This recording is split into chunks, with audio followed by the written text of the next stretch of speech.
Vamos ler o que diz lá, Mateus 7, no versículo 7. Pedi e dar-se-vos-á, buscai e encontrareis, batei, abrir-se-vos-á. Porque aquele que pede, recebe, o que busca, encontra, e ao que bate, se abre. Até aí, vamos fechar nossos olhos e vamos orar mais uma vez. Pai, eu te glorifico por mais esse dia. E eu te peço, fala-nos pelo poder da sua palavra. Necessitamos do Senhor, meu Deus. Abra os céus para nós. Lembra-te de nós, como um povo santo que tu elegeste, antes da fundação do mundo. Enviaste o seu Filho Jesus para morrer por nós, sendo nós ainda pecadores. Estabeleceste um novo concerto, não em tábuas de pedras, mas nas tábuas do nosso coração, Senhor. Lembra-se dessa aliança, que foi feita desde Abraão, que convergiu no teu Filho, e salva-nos essa noite, liberta-nos essa noite, transforma-nos essa noite. Somos carentes da sua glória, misericórdia, graça, perdão e amor. Sem o Senhor não poderemos subsistir, pois tu és fonte da nossa salvação, tu és a fonte da nossa vida. Em ti nos movemos, existimos e vivemos. Pai, glorifica teu nome essa noite, que todos se calem e se curvem, e que só o seu nome seja exaltado. Em nome do teu Filho Jesus. Amém e amém. Mateus capítulo 7, no versículo 7, ele diz o quê? Jesus está nos ensinando a forma adequada de nos dirigirmos a Deus e receber suas promessas. Batei, abrir-se-vos-á. Pedi, dar-se-vos-á. Buscais, encontrareis. Então, no que diz respeito ao dar, ao encontrar e ao receber, isso fala de Deus, isso diz respeito à participação de Deus. É Deus quem abre a porta, é Deus quem dá o que pedimos, e é Deus quem nos mostra aquilo que encontramos. Então Deus executa, é a parte de Deus. Mas temos a nossa parte, a ação que depende de nós, que é o bater, que é o pedir, que é o buscar. Então, nós estamos nesses dias orando, estamos jejuando, clamando a Deus, pedindo com que Ele faça, esperando que Deus faça, que Deus mova as águas, que Deus opere. É assim com todos os cristãos. Nós dependemos da soberania de Deus, é a ação soberana, única, exclusiva, independente, que Deus tem. Deus rege toda a criação, o universo, o mundo visível e invisível, seja microscópico, seja o espiritual. É Deus que rege. E nós dependemos da sua graça e misericórdia, das suas bênçãos, da sua ação benevolente, e tudo procede dele. Mas a grande verdade é que deve haver também a participação do homem na vida cristã. Deve haver a parte que cabe ao homem, até para que Deus execute o que Ele prometeu. Muitas das coisas que Deus prometeu fazer, as suas promessas, elas estão associadas à participação do homem. Eu dou, desde que peçam. Eu abro, desde que batam. Desde que tenham certa iniciativa, certa participação. Nós estamos vivendo uma era, por causa do advento da igreja neopentecostal, do neopentecostalismo, que assola a humanidade, e principalmente a nação brasileira, a teologia neopentecostal, que consiste na prosperidade, bem-estar, felicidade, curandeirismo. Por causa desse advento, nós estamos vendo uma geração de cristãos transcendentais, místicos, uma geração de cristãos que tem uma propensão para o místico. Deus realiza tudo de forma transcendente, miraculosa, e opera todas as coisas sem que eu necessite fazer nada. Unções, olhos, palavras proféticas, atos proféticos que da minha parte, que Deus, e através disso, Deus operará tudo. Eu não necessito trabalhar, estudar, me empenhar, me esforçar, me santificar, combater, não necessita ações da minha parte. Deus vai fazer de uma forma transcendente, miraculosa, mística. E nós temos visto que isso está permeando o nosso meio, e isso está sendo o carro-chefe da igreja moderna. E está fazendo uma geração de cristãos frustrados, porque esse transcendentalismo e misticismo ao qual nós esperamos, não resulta em benefícios para a eclésia, para a igreja, nem para o crescimento do cristão, nem para exercitar a piedade, nem para a construção intelectual, social, familiar do cristão.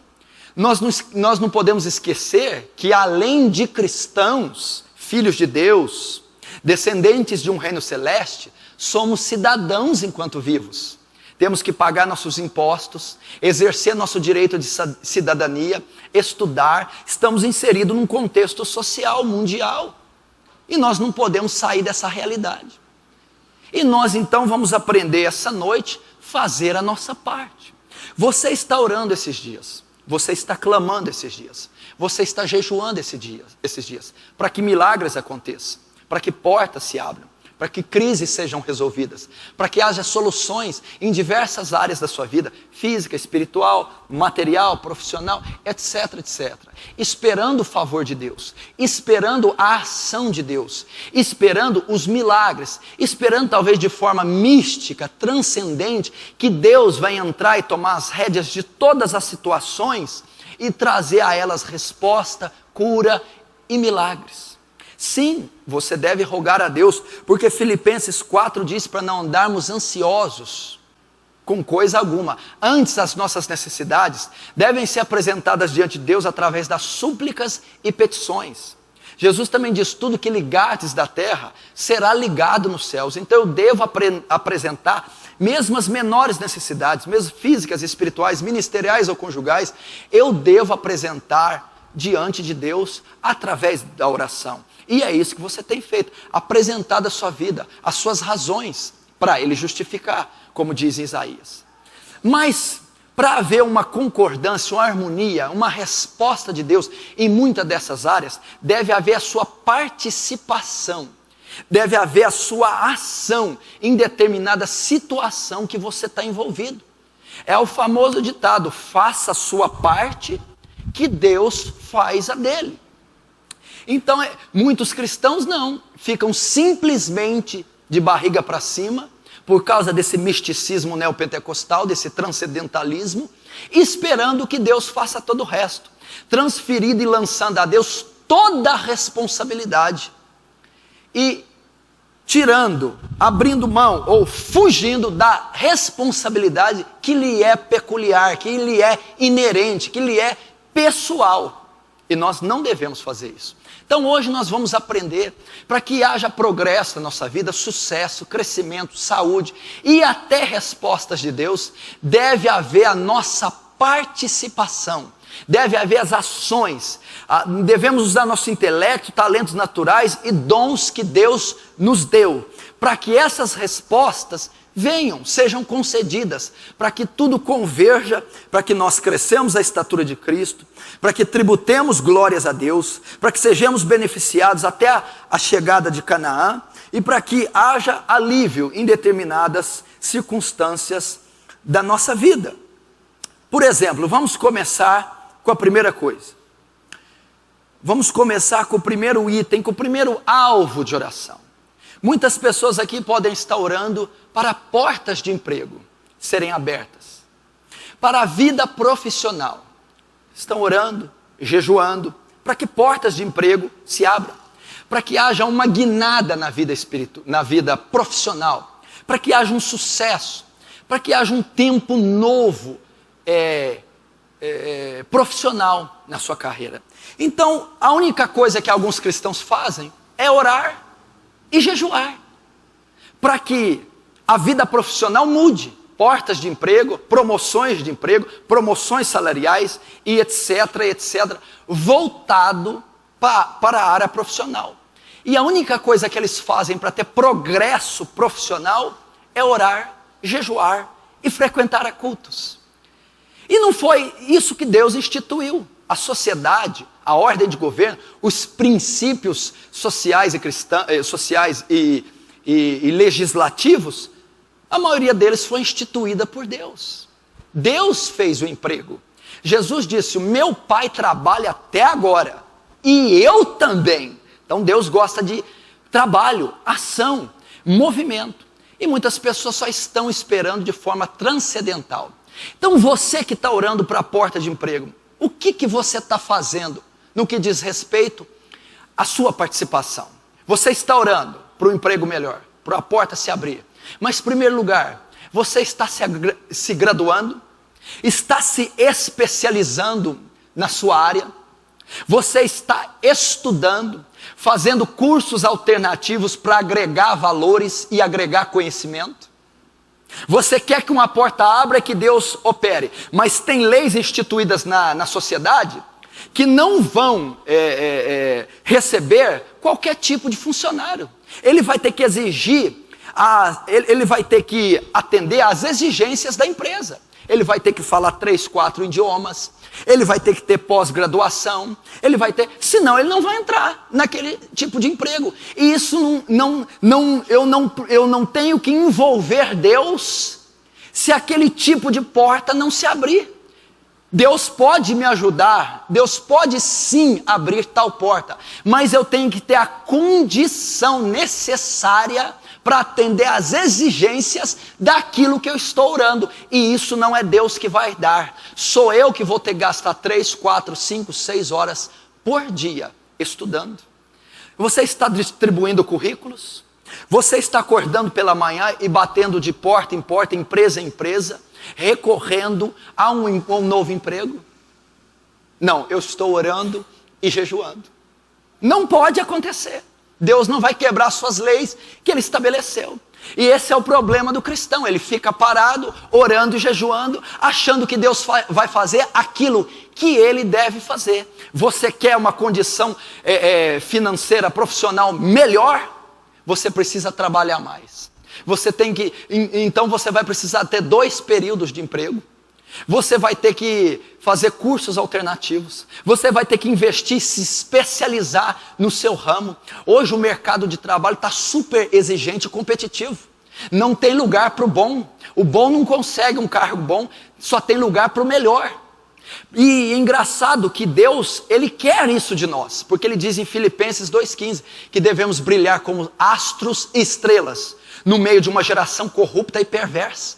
Nós devemos brilhar, manifestar a glória de Cristo, o poder do Evangelho, a graça de Deus, mas não só de maneira espiritual, manifestando, tendo as melhores notas da classe, tendo o menor rendimento da empresa, sendo o mais honesto da repartição. Assim manifestamos a glória de Deus. Então você orou esses dias todos pedindo soluções profissionais. O quanto você fez para o acréscimo seu profissional? O quanto você fez? Então é muito interessante isso.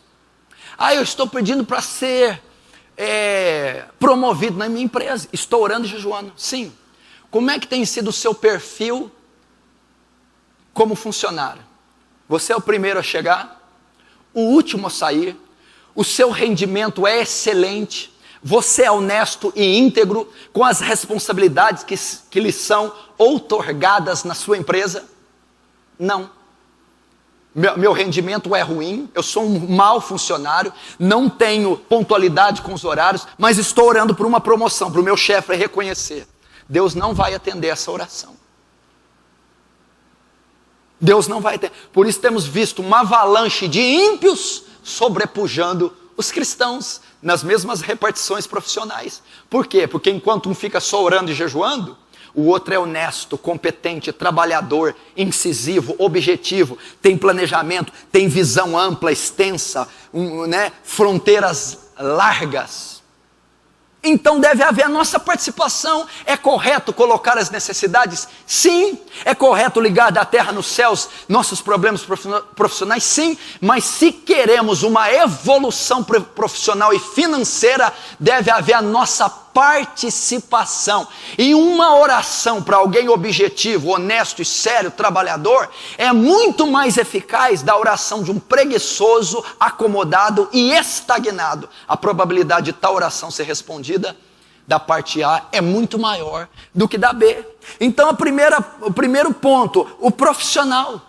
Eu devo agregar valores, investir, estudar, me esforçar, ser dedicado, ser um exemplo profissional na repartição, seja qual for que eu trabalho, associada à minha piedade e a boa mão de Deus, eu posso conseguir o progresso ou promoção profissional vão acontecer. Agora você só está orando, só jejuando, é um lambão, é preguiçoso, coloca a poeira debaixo do tapete, burla o relógio de ponto, maqueia o trabalho que faz e passa para o cliente uma péssima qualidade de serviço, exercitado. Como é que é? E está pedindo para Deus honrar. Eu tenho para mim uma coisa, escuta o que eu vou falar, é princípio espiritual. Os crentes são os mais lambões, a maioria, não estou dizendo todo, é a maioria, por causa do transcendentalismo, por causa da parte da piedade, que não sabe desassociar. Ele acha que Deus vai fazer tudo, então ele não faz nada. Pode ver, alunos cristãos, a maioria a nota é ruim. Funcionários cristãos, é tudo desempregado e tem 5, 6, 10 registros na carteira. Pode ver, o crente não sabe se portar na sociedade, porque não sabe separar o místico do racional. Não sabe desassociar uma coisa a outra. Olha o que Jesus diz. Não peço que os tire do mundo, só que os livre do mal. Apenas os livre do mal. Agora, no mundo eles vão ter que ficar, exercendo cidadania, participar da sociedade cotidiana. Isso é impossível não acontecer. Segundo ponto, que está ligado ao profissional, a parte financeira. Muitos irmãos estão oram para vencer as crises financeiras. Há muitos cristãos quebrados, falidos, que detêm dívidas exorbitantes, que têm nomes protestados, foram fiadores e contraíram dívidas por serem fiadores, estão com problemas financeiros terríveis, dívidas, aluguéis vencidos, contas telefônicas de água, de luz acumuladas, né? Nomes protestados no Serasa, no SPC, problemas, atraso da escola do menino, problemas para atingir o orçamento mensal, seja com compra, seja com necessidade básica, etc. e etc. Ou pessoas que se converteram, vieram com a crise, recém-convertidas e tinham crises, dívidas passadas. Pessoas, enfim, ou que são convertidas há algum tempo e por causa de um descuido estão sofrendo com a situação financeira. Endividados, várias contas menores, uma, duas maior, enfim, protestos, estão numa avalanche financeira. E eles estão contando com a ajuda de Deus para sanar essa dívida, para resolver, sair dessa crise financeira. Estão orando, jejuando, pedindo o favor de Deus para se livrar dessas crises. É correto colocar diante de Deus. Mas qual a sua participação quanto a isso?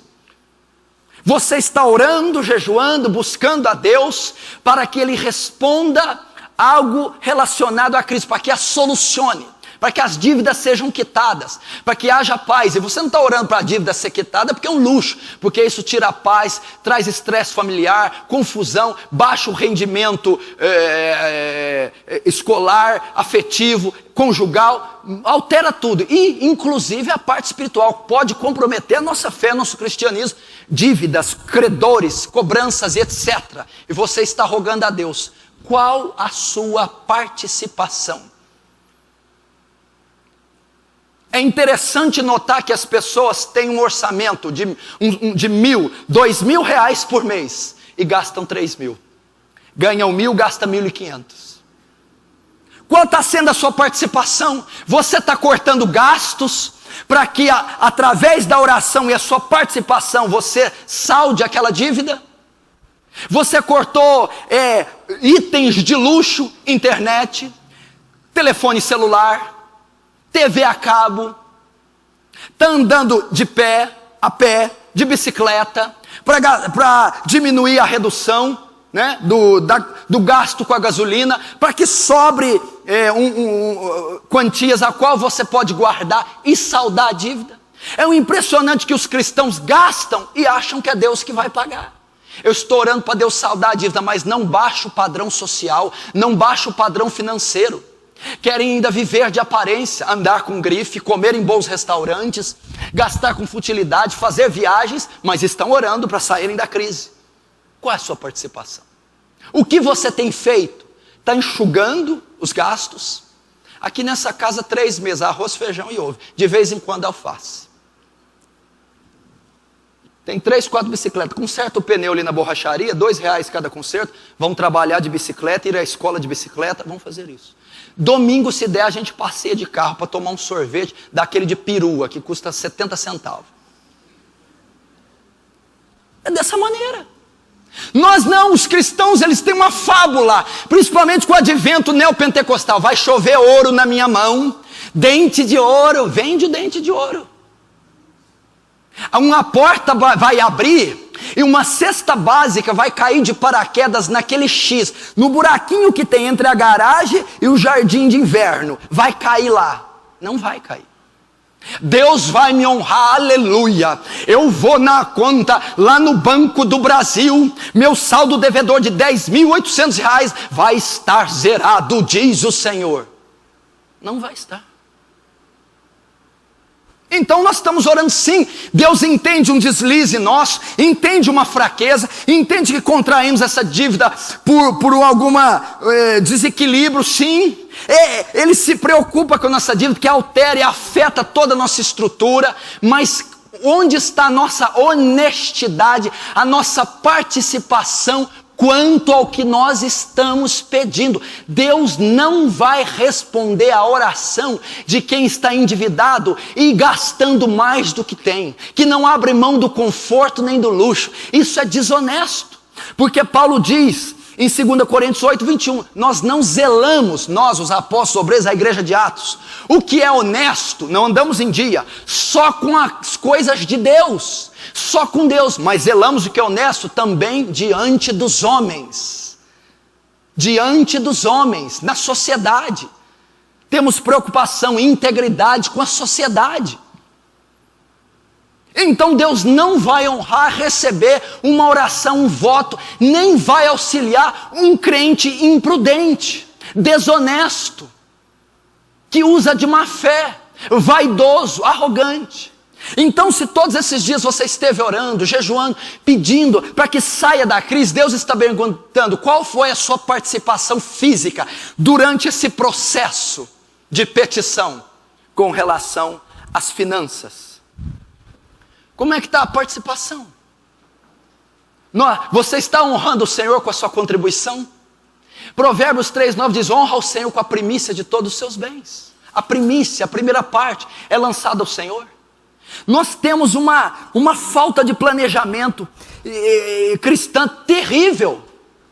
O que deve fazer, meu irmão? Você deve ter ordem e planejamento financeiro.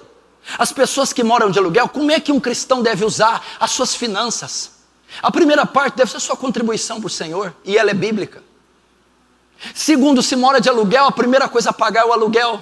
O financiamento, se tem algo financiado, é o financiamento. Depois as dívidas que já foram contraídas. Depois a compra do mês. Depois da compra, telefone, coisas mais obsoletas ou supérfluas. Se sobrar um sorvete, um sapato, uma roupa. Agora o que a igreja do Deus vivo faz? Primeira coisa, o sapato, o sorvete e a roupa. Depois a compra do mês. Depois o telefone, internet e cabo. Se der, vai pagar metade do aluguel e ficar o resto semana que vem.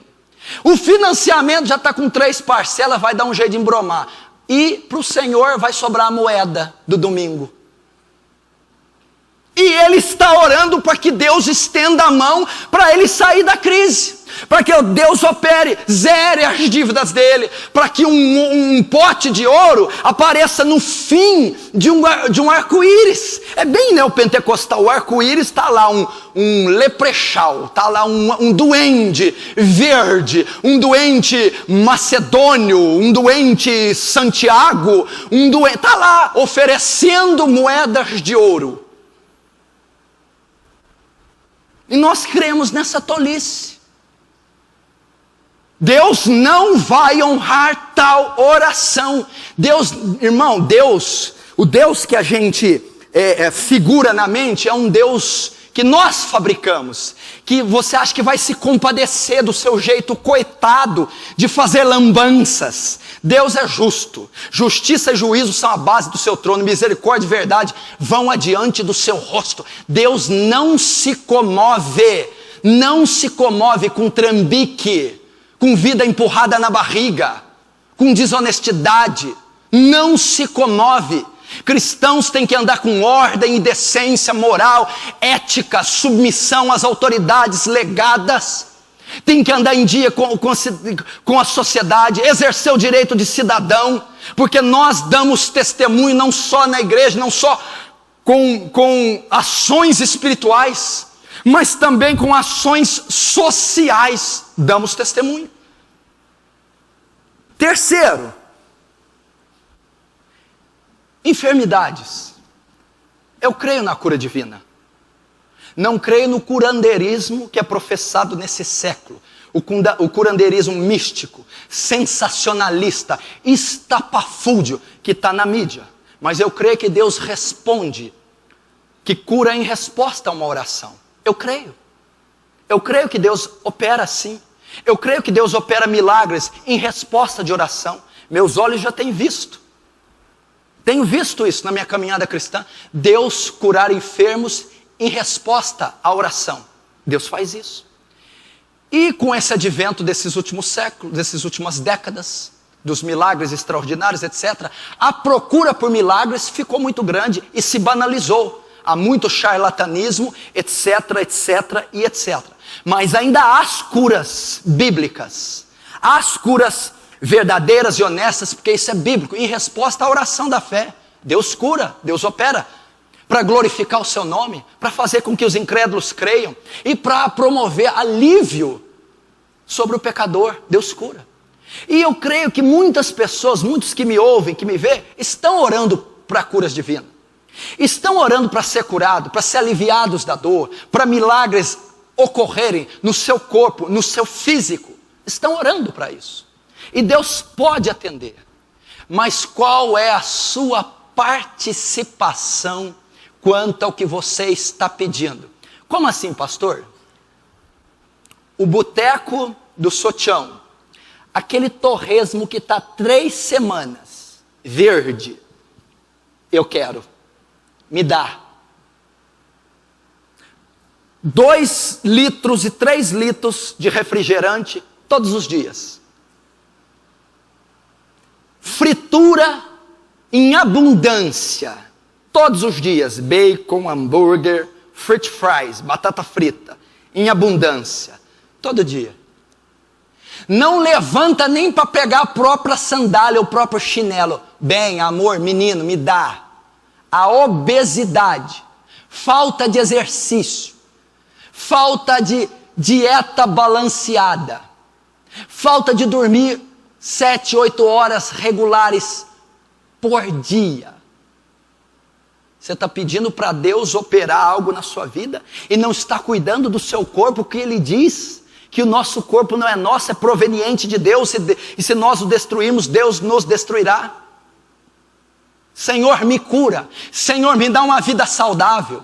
Senhor, me dá saúde nos ossos. Porque o contrário é a inveja. A inveja é a podridão dos ossos. Cuidado, hein, invejoso. Se tiver doendo a junta aí, pode ser inveja.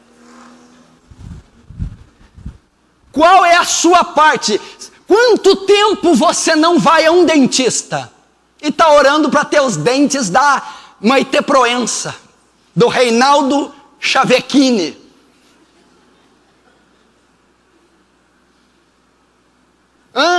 Quanto tempo? Não, peraí, como é que é? Está sentindo dor de dente, está pedindo para Deus curar, e a última vez que escovou foi no Réveillon da igreja. Não, a gente está brincando, mas é a pura verdade. Senhor, nós fazemos a lambança e Jeová tem que arrumar. Como nós cooperamos com Cristo na sua obra, né? Nós cooperamos assim: tu constrói, nós destruímos a tua noiva. A participação. Meu irmão, faça um check-up da sua vida. Quanto tempo você tem que... Pastor, mas é bíblico. Jesus diz, os sãos não precisam de médico. Opa, olha ele fazendo alusão à medicina, mencionando a medicina. Como é que está, meu irmão? Você já foi fazer exame de sangue? Já viu o seu batimento cardíaco? A sua pulsação? Como é que está? Como você está de saúde? E está pedindo para Deus operar milagres, curar as enfermidades. Mas e a ação preventiva? E a prudência, meu irmão? Eu estou orando para o Senhor Jeová me emagrecer. Ah, irmão, cria vergonha na cara. Estou numa luta com a obesidade. Como que você está? Oro todo dia. Tá, e a boca? A obesidade, dependendo de tal peso e tal idade, ela passa a ser uma doença. E eu não vou combater isso com oração e jejum, e muito menos com jejum, porque jejuar para emagrecer está errado. O jejum é para consagração.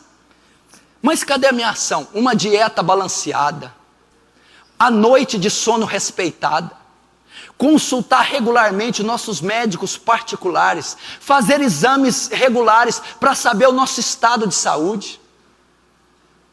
E nós estamos pedindo para ser curados.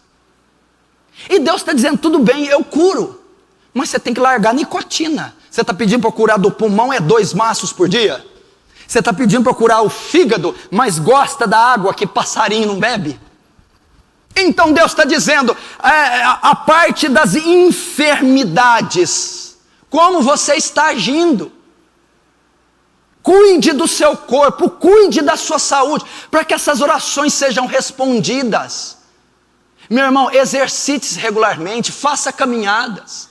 Meu irmão, exercício físico associado a uma boa noite de sono é saúde mental, psicológica, emocional, contribui para maior atividade sua ministerial, maior raciocínio bíblico, maior disposição evangelística, e vamos ter um culto melhor, vai contribuir para o crescimento de tudo.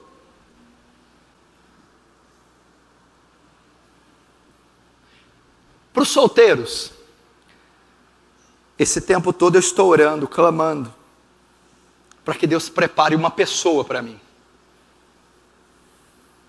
Para que Deus prepare um homem de Deus para mim. Para que Deus prepare uma mulher de Deus para mim. Sou solteiro. Apesar de pouca idade, estou projetando em oração para que isso ocorra. Eu já passei de certa idade, já estou apelando a Deus.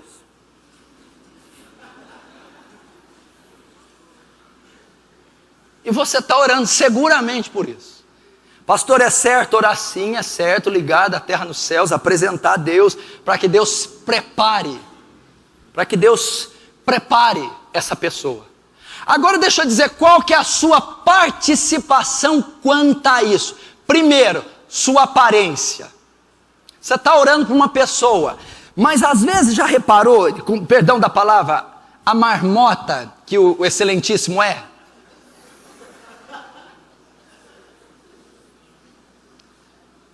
Você está orando para que Deus faz, mas você está dificultando a resposta. Estou dizendo algo simples, eu sei, não é algo teológico, não é algo espiritual, mas é algo importante que favorece também. Você está preocupando com a aparência, fazendo um regime, cuidando do corpo e da saúde, como eu disse. Você está investindo em cultura, porque uma mulher quer um homem cortês, fino, educado, culto, trabalhador, honesto e de Deus. E você está pedindo uma pessoa, mas está investindo em você, na sua aparência, na sua conduta, na sua honestidade.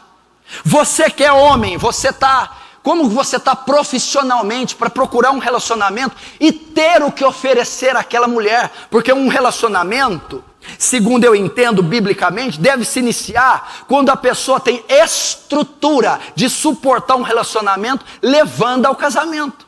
Então a pessoa que quer arrumar um relacionamento está orando a Deus. Como é que está a sua vida profissional? Sua estrutura profissional e financeira?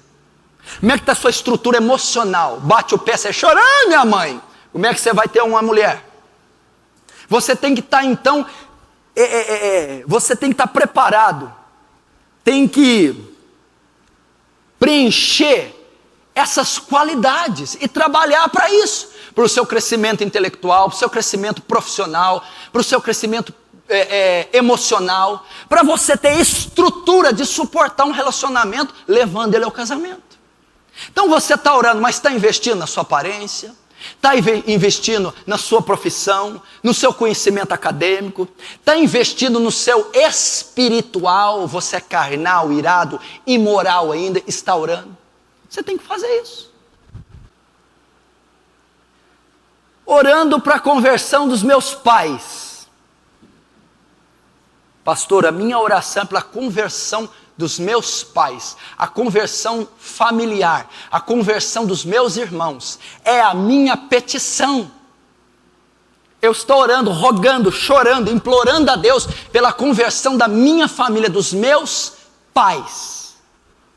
Qual é a participação sua inerente à petição que você está fazendo dos seus pais? Como assim? Qual o seu testemunho na sua casa? A sua ação é mostrar para os seus pais, aos quais você está rogando para que se convertam, o que Cristo fez na sua vida, não com falácia, mas o seu testemunho. Como o seu pai tem visto você com relação às notas escolares? Desde a sua conversão, você é um melhor aluno e aquilo está glorificando a Deus, agradando o teu pai, fazendo com que o seu pai se convença pelo seu testemunho. Como é você na escola? Como é você na sua casa? Seu quarto é uma bagunça, uma desorganização, desleixado, respondão, desobediente, insubmisso. Honra o teu pai e a tua mãe. E Paulo vai citar, honra o pai e a mãe, que é o primeiro mandamento com promessa, para que se vá bem na terra e se prolongue os seus dias. Você está honrando o seu pai? Ele viu em você mudança, um filho obediente, submisso, um bom aluno, que tira boas notas. O teu pai ímpio está vendo como você trata teu irmão e está se convencendo. O teu pai ímpio está vendo como você trata sua mãe e pela obediência, a doçura com que você trata, aquele homem está se convencendo que a sua fé é correta. Não, você está orando pelo pai, mas não está fazendo sua parte. Não é uma boa filha, não é um filho que dá testemunho, que é obediente, que obedece às ordens dos pais, que é um bom aluno, que é um bom trabalhador, que cumpre com a parte que lhe é dada em casa. Acorda 11 horas da noite, não ajuda nada em casa, o quarto é uma bagunça, as notas são ruins, vive andando com gente estranha, mas é crente e está orando pela conversão dos pais. Eles não vão se converter. E Deus está dizendo isso. Maridos, as esposas que estão orando pela conversão dos maridos, a mesma coisa. Há anos na igreja, rogando, implorando, jejuando, orando para a conversão do marido e pedindo a ação de Deus, a parte de Deus, abrir o coração, trazer esse homem a Cristo. E elas não fazem mais nada. Qual a parte da mulher? 1 Pedro 3:1 diz que vós mulheres sejam submissas aos vossos maridos, para que os ganhe sem abrir a boca, com o vosso testemunho. Quantas mulheres oram, choram, gemem pela conversão dos maridos, mas não dão bom testemunho em casa, como mães, como esposas ou profissionais. O teu marido está olhando como é que você lida com a casa. O teu marido está olhando como é que você lida com teus filhos. O teu marido está olhando como que você lida com a sua vida devocional. A Bíblia diz que você não precisa abrir a boca, bater boca com ele, que é o que a mulher faz, que é o que ela mais faz. Que só o teu testemunho é capaz de quebrantar esse homem e a ação de Deus convencê-lo. Então não adianta só você orar e pedir que Deus faça a sua participação, que é dar testemunho de uma esposa virtuosa, temente a Deus, cristã, obediente, submissa, a qual vai quebrantar, chocar aquele homem. Ele não vai resistir, será convencido por Deus, através também do seu testemunho, de vir a Cristo. Como é que nós estamos fazendo isso?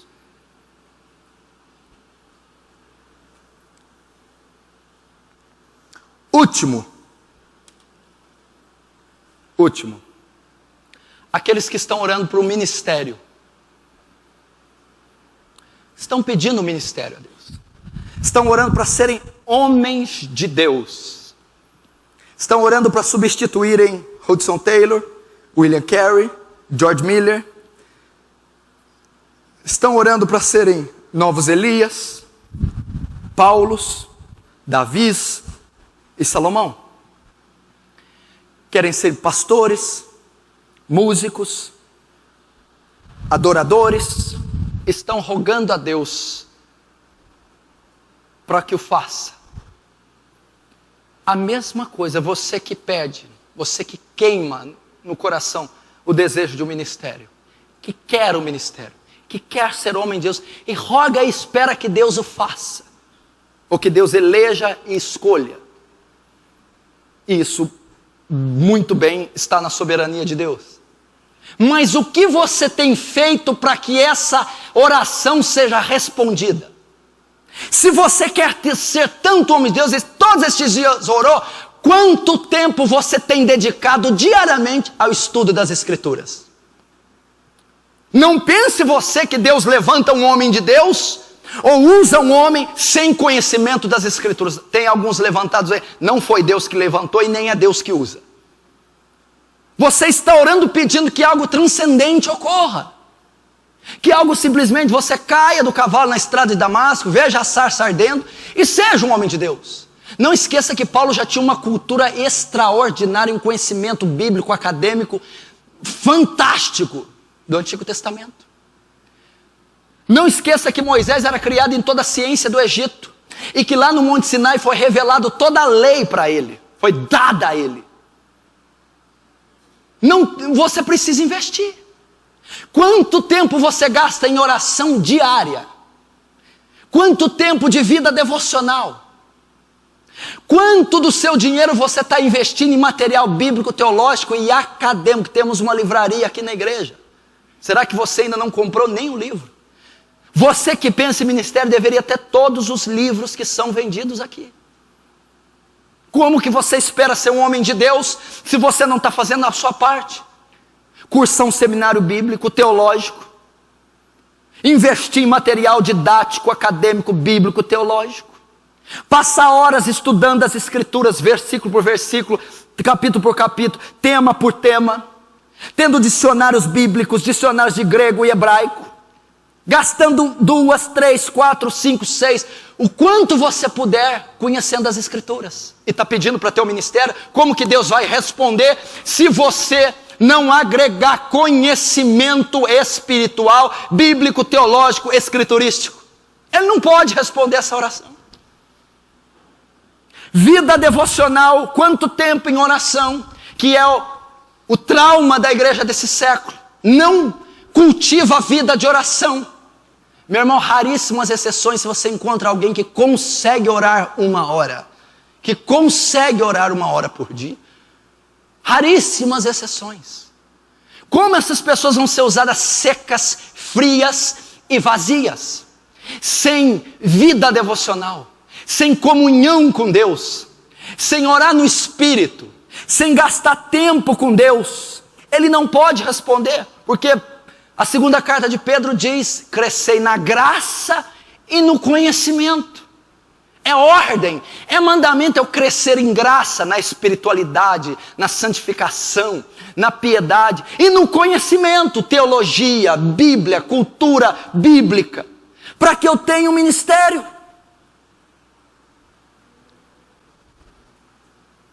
Deus então está nos ensinando a forma de sermos respondidos. E muitos desses casos nem vai precisar ter a ação direta de Deus, porque a indireta há em tudo. Muitas vezes o nosso progresso vai ser fruto do nosso próprio trabalho, da nossa própria ação. Não vai ter interferência de Deus total, direta. Essas coisas virão, surtirão efeito. Como por exemplo a teologia da prosperidade, que é uma farsa. E para mim a teologia da prosperidade não é equívoco teológico, é demônio mais ou menos transfigurado. É quase não transfigurado, é quase demônio mesmo, mas ele ainda está um pouco transfigurado. Não é equívoco teológico, não. Isso é proposital. Isso aí veio das gargantas do inferno. Isso traz estagnação para a igreja, traz involução para a igreja, traz atrofia mental, cerebral, social, acadêmica.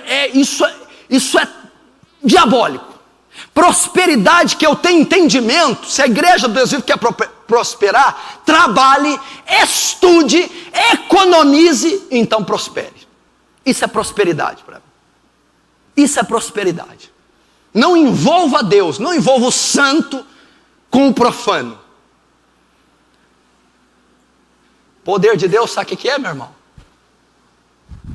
Todo aquele, pois, que ouve as minhas palavras e as pratica, assemelha-lo-ei ao homem prudente, sensato, que edificou a sua casa sobre a rocha, e desceram as chuvas, correram os rios, e sopraram os ventos, e ela não caiu, pois estava edificada sobre a rocha. Obediência, disciplina, ordem, decência, coerência, honestidade, retidão, isso aí são os alicerces e pilares do céu, da lei de Deus. E uma igreja santa, poderosa, imaculada, que detém autoridade e propriedade espiritual, é uma igreja disciplinada, é uma igreja íntegra, é uma igreja reta. Isso é santidade, isso é poder de Deus.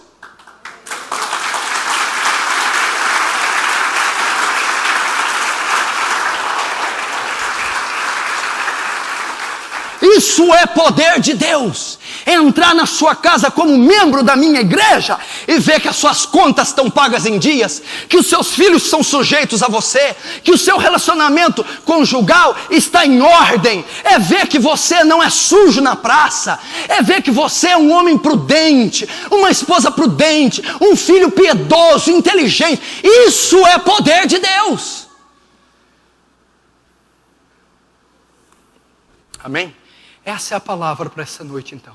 Disciplina, ordem, obediência, integridade, submissão, fazer o que lhe compete.